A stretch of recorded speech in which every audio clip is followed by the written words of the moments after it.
UAE buildings still at risk from earthquakes, warned scientist New Abu Dhabi professor leads research into the dangers of soil liquefaction. Welcome News Zone USA. Even if you have a request, you will watch the video A to Z, then you will understand a lot. Tariq Abdoun, a civil engineer, remembers vividly the time in 1992 when a Cairo building he helped to design began to shake.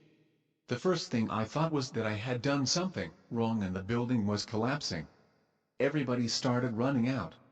I didn't want to, I wanted to face the consequences, he says. It soon became clear why the building was moving. An earthquake was happening.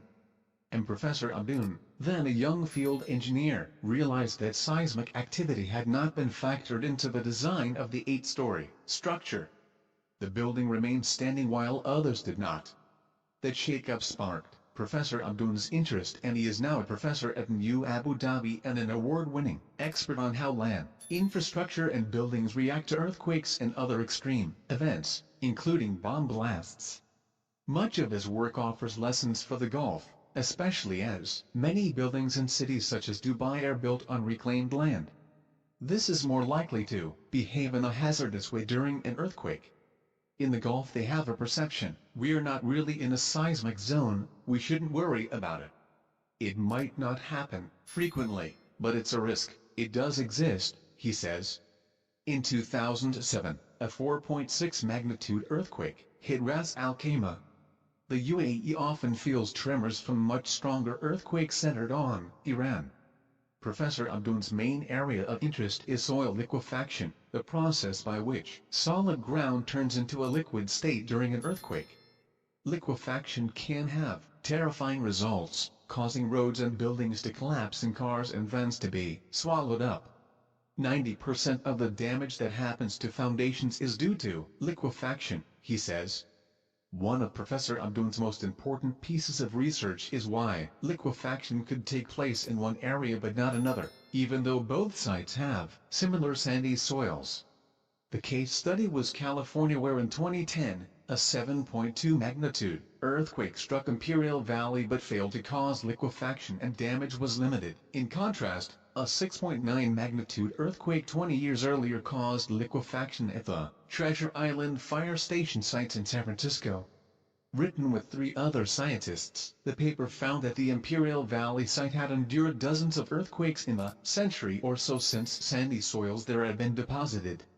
The San Francisco site had experienced a couple of quakes since the area's sandy soils were left there in the 1930s. The work offered an important new element to consider: seismic history. This is of much more than academic interest because such insights can withstand earthquakes of up to a magnitude of 5.9 on the Richter scale. The decision came after the UAE felt tremors from a 7.8 magnitude earthquake near the Iran-Pakistan border. Experts warned the building code would delay projects for months and raise costs by as much as 10%. If you can assess it properly, you might find you don't need to be extra expensive. You can save a lot of money, said Professor Abdoun. He said that in the Gulf region a lot of questions remain to be answered about how buildings and infrastructure will endure in the event of a more serious seismic event. I see some limited work about high-rise buildings, but there's a lot of real estate that's not high-rise on reclaimed land, a lot of villa homes on reclaimed land and sandy soils, and not much analysis has been done. This could change, not least because Professor Abdoun is setting up a center at New Abu Dhabi which will analyze natural and man-made hazards, from earthquakes to terrorist attacks. More than a quarter of a century on from those frightening events in Cairo, Professor Abdoun is still putting buildings and neighborhoods to the test in the most extreme circumstances. If you felt this quake, or if you were near the epicenter, please share your experience and submit a short "I felt it" report. Other users would love to hear about it. Also, if you did not feel the quake although you were in the area, please report it. Your contribution is valuable also to earthquake science and earthquake hazard analysis and mitigation efforts.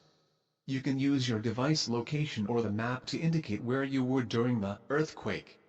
Thank you.